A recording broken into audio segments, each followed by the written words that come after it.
Hello. Look at the number. 81. 81. Yes. Congratulations. Congratulations. Thank you. Okay. After winning 5 NBA championship, now holding an Oscar, how do you feel? I feel better than winning a championship, to be honest with you. I swear I do. Growing up as a kid, I dreamt of winning championships, and working really hard to make that dream come true. But then, like, to have something like this seemingly come out of left field, I heard a lot of people tell me when I started writing, and they would ask me, what are you going to do when you retire? And I'd say, well, I want to be a writer. I want to be a storyteller. And I got a lot of, yeah, that's cute. That's cute. You'll be depressed when your career is over and you'll come back to playing, And I got that a lot. And so to be here right now and to have like a sense of validation is, dude, this is crazy, man. It's crazy. Not only that, after the win, you don't have to sit in a tub of ice. I don't. Yeah, that's true. That's true. Hi, Kobe Bryant. Congratulations. Thank you. We actually met at the White House at the opening of the African American Museum. Yes. You were telling me about this career. Talk to us about how different a skill it is. What's harder about it? What's easier about it? And what have you learned? And what's next? Well, I think the hardest part about it is, in playing basketball, the hardest thing to do is to get out of the way of yourself, right? Try to disassociate any sense of ego that you have to be able to perform. And in writing, it feels like you have to get in a deeper connection with yourself and better understand the fears and insecurities and things that may be going on below the surface, so that in turn you can better communicate those. And so those are really the two major distinctions between playing and writing or creating. More.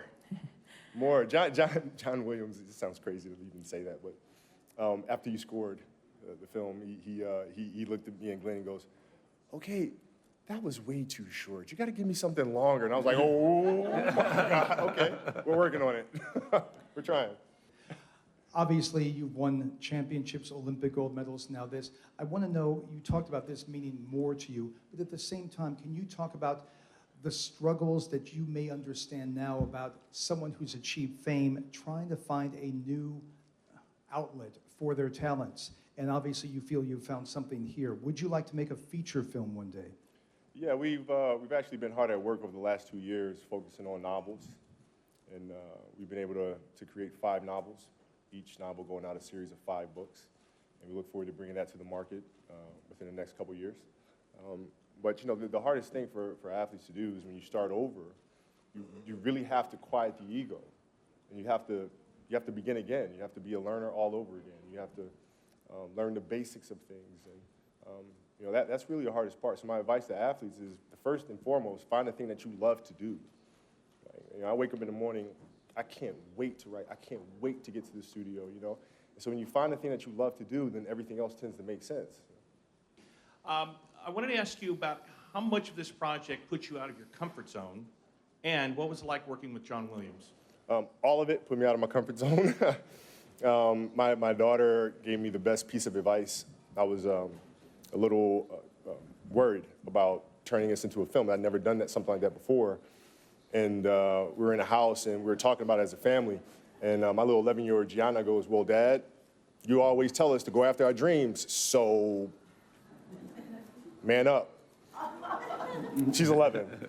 Man up. So I had to man up and go for it. And then working with John was incredible. John speaks about music as if each key has its own soul. And it was amazing to sit with John and to sit with Glenn throughout this entire process and hear the same attention to detail that we each have for our craft. It's just an amazing experience to be able to work with John. I can't even, the guy's like, he's a real life Obi-Wan Kenobi to me, John had written this score, he's 85 years old, and wrote the whole thing out by hand, in pencil, just like the film itself has been pencil. He's an old school craftsman, and with 80 instruments, he wrote that. And the day that we were recording it, he was like this little kid, just so energized. Supercharged. And I thought, what is going on with John? He gave me a hug, almost knocked me over. And I was like, damn, I know I've been retired, but I haven't been retired that long, man. You almost knocked me over. And he stood up in front of the orchestra, and Kobe and I sat there. And I suddenly realized he's never heard the music.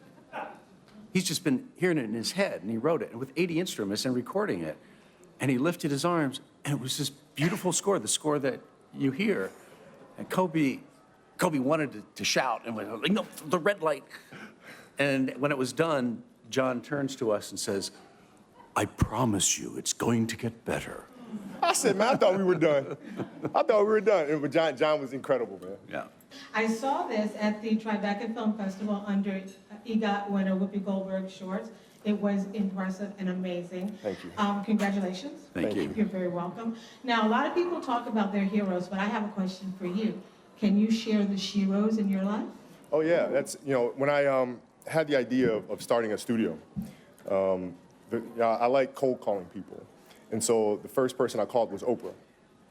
And I didn't understand the business at all, as you can imagine, but I loved writing, so I wanted to build a studio. So I called Oprah, and she was very gracious enough to spend about an hour and some change on the phone with me, walking me through every step of the way of how she built Harpo from day one. And I cannot thank her enough for that. She's a mentor, then a mentor now.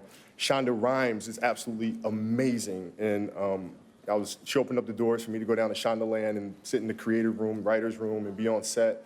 And so when you have mentors like that in your life, it's everything tends to work itself out. You just continue to learn from the best of the best of the best. So those are two. Yeah. You referenced the shut up and dribble comments in your acceptance speech. Why did you do that, and what do you think of LeBron's approach to handling politics and discussing them, which is so different from your hero Michael Jordan's approach? Well, man, I think everybody must approach things as if, from their position of whatever's comfortable for them. I think for us, not just as athletes, but as just people in general, we have the ability to speak up for what it is that we believe in, whether you're a professional athlete or not, whether you're an actor or not.